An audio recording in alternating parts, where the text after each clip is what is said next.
గణేశాయ నమః. శ్రీమాత్రే నమః. ధర్మపురి లక్ష్మీ నృసింహ పరబ్రహ్మణే నమః. ఈరోజు మనము స్త్రీల వ్రతములలో ఒకటైన హిందూ సాంప్రదాయబద్ధమైన వివాహిత స్త్రీలలో అత్యంత పవిత్రమైన వటసావిత్రి పౌర్ణమి వ్రతం యొక్క వైశిష్ట్యతను తెలుసుకుందాం. మనం ఈ సంవత్సరం వటసావిత్రి పౌర్ణమి వ్రతం 11 జూన్ 2025 అంటే బుధవారం నాడు వస్తుంది. వటసావిత్రి వ్రత పూజను హిందూ మతంలో వివాహిత స్త్రీలకు సంబంధించిన అత్యంత పవిత్రమైన వ్రతములలో ఒకటిగా భావిస్తారు. వివాహిత స్త్రీలు ఈ రోజున ఉపవాసం ఉండి తమ భర్తలు మరియు సకుటుంబం చిరకాల ఆయురారోగ్యాల కోసం విశేషంగా అంటే తన భర్త యొక్క అకాల మరణ గండముల నివారణకు ఈ వ్రతము ఆచరిస్తారు. అసలు ఈ వటసావిత్రి పౌర్ణమి వ్రతం కథ ఏమిటి? ఆ వటసావిత్రి వ్రత పూజ వెనుక చరిత్ర ఏందనేది కొద్దిగా సూక్ష్మంగా మనం తెలుసుకుందాం. మన మహాభారత పురాణ ఇతిహాసాల ప్రకారం సత్యవంతుని మరియు సతీ సావిత్రులకు సంబంధించిన కథే ఈ వటసావిత్రి వ్రత కథ. అయితే సావిత్రి సత్యవంతునిపై మోహించి వివాహమాడాలని తను సొంతంగా నిర్ణయం తీసుకొని అనుకుంటుంది. ఆ విషయం తమ తల్లిదండ్రులైన అశ్వపతి మరియు మాళవికలకు సవినయంగా చెప్తుంది. ఈ విషయం నారద మహామునికి నారదుల వారికి తెలిసి నారదుల వారు తను వివాహమాడే ఆ సత్యవంతునికి సంవత్సరంలోపు ప్రాణగండం ఉన్నదని వివరిస్తాడు. అప్పుడు ఆ సతీ సావిత్రి తన భర్త ప్రాణగండము నుంచి ఏ విధంగా బయటపడతాడని అదే నారదుల వారిని అనేక విధములుగా ప్రార్థించి పరిహారం తెలపండని కోరుతుంది. అప్పుడు నారదుల వారు ఈ విధంగా చెప్తాడు. జ్యేష్ఠ శుద్ధ త్రయోదశి నాడు ఆరంభించి జ్యేష్ఠ శుద్ధ పౌర్ణమి వరకు పరమ పవిత్రమైన ఈ సావిత్రి వ్రతం ఆచరించమని చెప్తాడు. సత్యవంతుడు మరియు సతీ సావిత్రి ఇద్దరు వివాహం చేసుకుంటారు. తన భర్త ప్రాణం కాపాడుకొనుటకు జ్యేష్ఠ శుద్ధ త్రయోదశి నాడు ఈ వ్రతము సతీ సావిత్రి ప్రారంభిస్తుంది. అయితే వ్రతం ఆచరించే ప్రకరణంలో ఆచరించే సమయంలో చివరి రోజైన పౌర్ణమి నాడు వ్రతమునకు కొన్ని పాలాశ పుల్లలు అంటే మోదుక పుల్లలు ఆ వ్రతమునకు అవసరమవుతాయి. దాని కొరకు తన భర్త అయిన సత్యవంతుడు అడవిలోకి వెళ్తాడు. తన భర్తకు మృత్యుగండమున్నదని తెలిసిన ఆ సావిత్రి కూడా తన భర్త వెంట వెళుతుంది. అప్పటికి కూడా తన భర్త మామలకు ఎవ్వరికి కూడా అంటే ఆ సత్యవంతునికి మృత్యుగండం ఉన్నట్టు తెలియదు. ఎవ్వరికి కూడా సతీ సావిత్రి తెలియజేయదు. అయితే కొంత దూరం వెళ్ళాక తన భర్త అయిన సత్యవంతుడు నడిచి అడవిలో చాలా అలసిపోయి ఒక వటవృక్షము కింద అంటే మర్రి చెట్టు కింద సేద తీరడానికి కూర్చొని తన భార్య అయిన ఆ సావిత్రి ఒడిలో తలపెట్టి పడుకుంటాడు. ఆ మృత్యుగండం కారణంతో అలా పడుకున్న తన భర్త సత్యవంతుడు ఆమె ఒడిలోనే నిద్రిస్తుండగానే అంటే మృతుడైతాడు, చనిపో. అలా మృతుడైనటువంటి సత్యవంతుని ఆత్మను తీసుకువెళ్ళడానికి అక్కడికి యముడు వస్తాడు.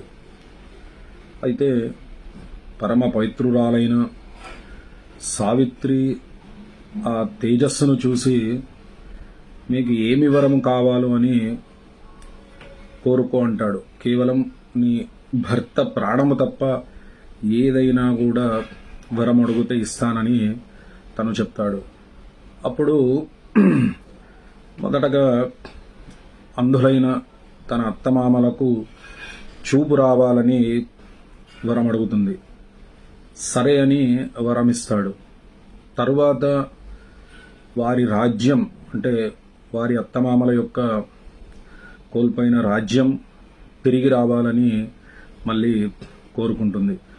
సరే అని అది కూడా వరమిస్తాడు.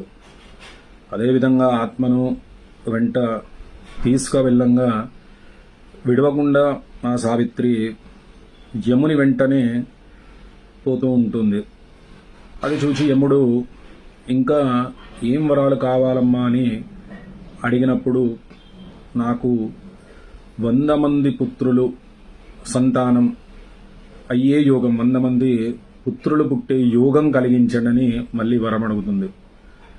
భర్త లేకుండా 100 మంది కుమారులను కనడం ఎలా అనే విషయం కూడా మర్చిపోయి యముడు ఆ వరంకు కూడా దానికి కూడా సరే అని వరమిస్తాడు. ఈ విధంగా తన భర్త సత్యవంతుడు మళ్ళీ తిరిగి ప్రాణాలు పొందుతాడు. అందుకోసం ఎవరైతే వివాహిత స్త్రీలు త్రయోదశి నుంచి కాకున్నా కనీసం జ్యేష్ఠ శుక్ల పక్ష పౌర్ణమి నాడైన ఈ వ్రతం ఎవరైతే ఆచరిస్తారో వారి భర్తలకు అకాల మరణ గండము నివారణ అయిపోయి వైధవ్య యోగం అన్నీ తొలగిపోయి సౌభాగ్యం చక్కటి సౌమంగళ్యం వర్తిస్తుంది. మరియు వైవాహిక జీవితంలో అనుభవిస్తున్న ఏదైతే ఒడిదొడుకులు వైవాహిక దోషాలు ఏవైతే ఉంటాయో అవన్నీ కూడా నివారణ అయిపోయి చక్కటి అన్యోన్య దాంపత్య యోగం కూడా చక్కటి సత్సంతానాభివృద్ధి అనపత్య దోషం నివారణ అయిపోయి చక్కటి సత్సంతానాభివృద్ధి కూడా సంక్రమిస్తాయి. ఇంకా ఈ సావిత్రి పౌర్ణమి సావిత్రి వ్రతం గురించి ఇంకా క్షుణ్ణంగా తెలుసుకుంటే అంటే పురాణాల ఇతిహాసాల ప్రకారం కూడా మహాభారతంలో కూడా అశ్వత్థామ రూపంలో పాండవులకు అశ్వత్థామ రూపంలో వచ్చిన ఆ మరణం రాకుండా కూడా ద్రౌపది ఈ వ్రతం ఆచరించి ఆ పాండవులను కాపాడుతుంది.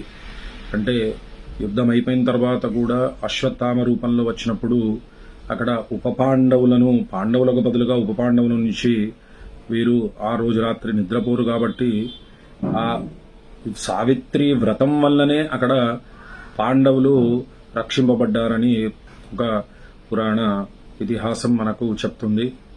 వటవృక్షం కిందనే సావిత్రి భర్త పోయిన ప్రాణాలు అంటే అన్నీ కూడా మృతుడైపోయి భర్త పోయిన ప్రాణాలు వటవృక్షం కిందనే ప్రాణాలు తిరిగి పొందిన కారణంగా త్రిమూర్తులకు బ్రహ్మ విష్ణు మహేశ్వర స్వరూపమైన ఆ వటవృక్షము కిందనే వీలైతే వ్రతం ఆచరించాలి. ఒకవేళ వటవృక్షం లేని పక్షంలో వీలుగాని పక్షంలో అశ్వత్థ వృక్షమైనా కూడా అంటే రావి చెట్టు కిందనైనా కూడా చేసుకోవచ్చు. అంటే పవిత్రమైన ఈ వృక్షాల కింద మహాకాళి, మహాలక్ష్మి, మహాసరస్వతి, మహాగౌరి అమ్మవారిని ఆరాధించి వీలైతే పురోహితులను కానీ లేక సొంతంగా కానీ ఈ వ్రతము ఆచరించవచ్చు. పురోహితులను పిలిచి కూడా ఆచరింపవచ్చును.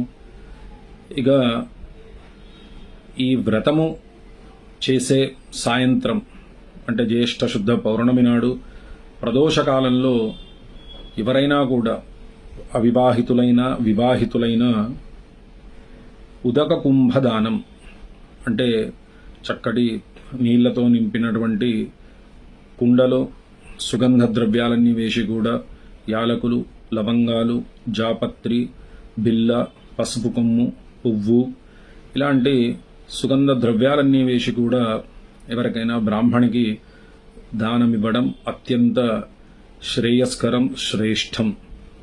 ఈ విధంగా ఉదక కుంభం దానమివ్వటం వల్ల వివాహిత స్త్రీలకైనా అవివాహిత స్త్రీలకైనా చక్కటి ఫలితం లభిస్తుంది. అవివాహిత స్త్రీలకు మనోభీష్టానుసారంగా చక్కటి యోగ్యుడైన వరుడు ప్రాప్తిస్తాడు, వరుడు లభిస్తాడు. అదేవిధంగా వివాహిత స్త్రీలకు చక్కటి సౌభాగ్యం, ఐశ్వర్యం, కుటుంబ సౌఖ్యం, ఆయురారోగ్యాలు అన్నీ కూడా ఈ దానంతో వరిస్తాయి. ఓం స్వస్తి.